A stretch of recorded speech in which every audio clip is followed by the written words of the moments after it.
We're now meeting the baker who won the championship at l'Escargot de Roy's competition in November. During the competition, each baker has to be creative while following certain specified requirements.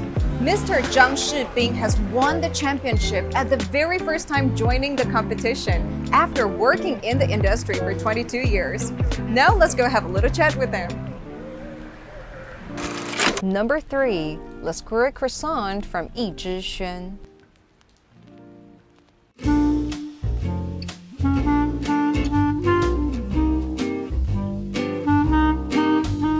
So we're now having Mr. Zhang with us. Hi, Mr. Zhang. So first question I want to ask, what is the uniqueness of l'Escargot croissant? And I've heard that there's a certain ingredient that you need to follow.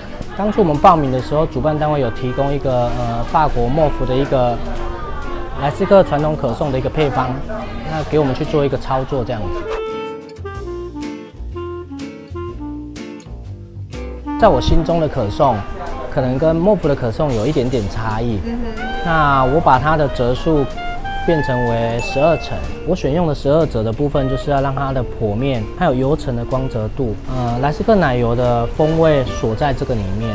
在咀嚼的时候，它因为折数少，所以它就没有拉力，所以断口性会比较好。So from what I heard, there's actually a lot of work behind all the bread. Is there any message that you want to deliver through your work? 那其实主持人问我这个问题，让我觉得心里会有一种就是很感动。其实我一开始比赛，我比了14年，我拿了8次的第2名，我当了8次的老二哲学，第9次才开始慢慢的一直拿冠军。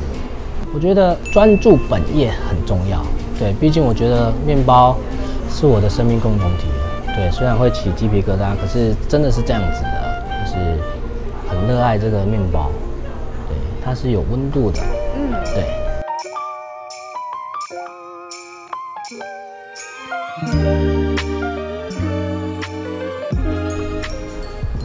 I really like the balance between the crunchiness and the soft, airy feel with the butter taste. And I think that's the most important thing when it comes to croissant, because a lot of times it can either be too crunchy or too soft. So if you're looking for a good croissant for a picnic or a chill afternoon, you know where to get it.